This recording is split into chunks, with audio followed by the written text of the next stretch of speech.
Magandang araw sa inyo mga brother.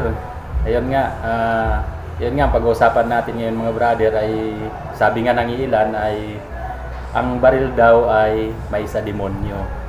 So naniniwala ba kayo doon mga brother? Para sa akin, may sa demonyo ang baril kapag ang iyong kamay ay malikot, ang iyong daliri ay malikot. So masasabi natin may sa demonyo kasi ang baril hindi naman yan puputok kung hindi natin gagalawin, kung hindi natin kakalabitin. Ito kasing daliri na to ay napakalikot.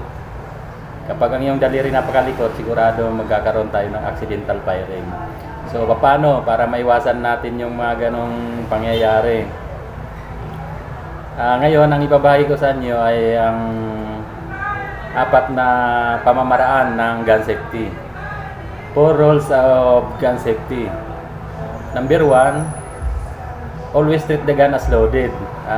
Yun, isipin natin palagi ang baril na may lamang bala. Pag chinik natin ang baril, pag hinawakan natin, palagi nating iisipin yan na may laman yung baril para maiwasan natin yung huwag tayong kampante para maiwasan natin yung aksidente. Huwag tayong pakakampante. Kaya sinasabi na always treat the gun as loaded. Tratuhin natin palagi ang baril na may laman. Number 2, keep your gun in a safe direction. So ibig sabihin,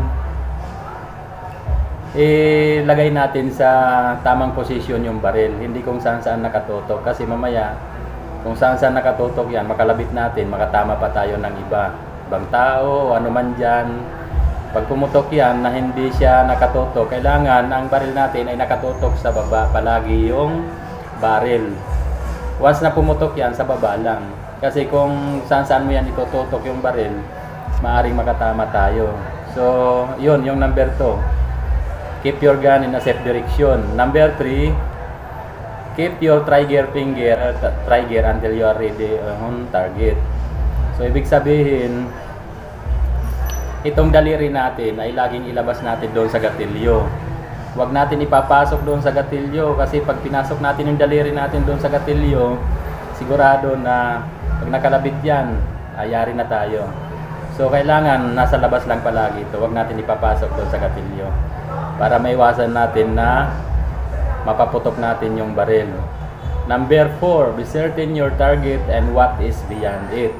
So ibig sabihin, i-sure mo, siguraduhin mo ang tatamaan mo, hindi baril ka ng baril. Mamaya, yung tinatamaan mo, mga sibilyan na o iba pa, kailangan siguraduhin mo yung patatamaan mo na iyon yung target. Di ba? Kasi mamaya, hindi ka sigurado, di paano yun? Siyempre, yari na tayo doon. Kaya, be certain your target and what is beyond it. Sure natin, siguraduhin natin yung ating patatamaan. Yun lang, sana may natutunan kayo sa tungkol sa 4 rules of gun safety.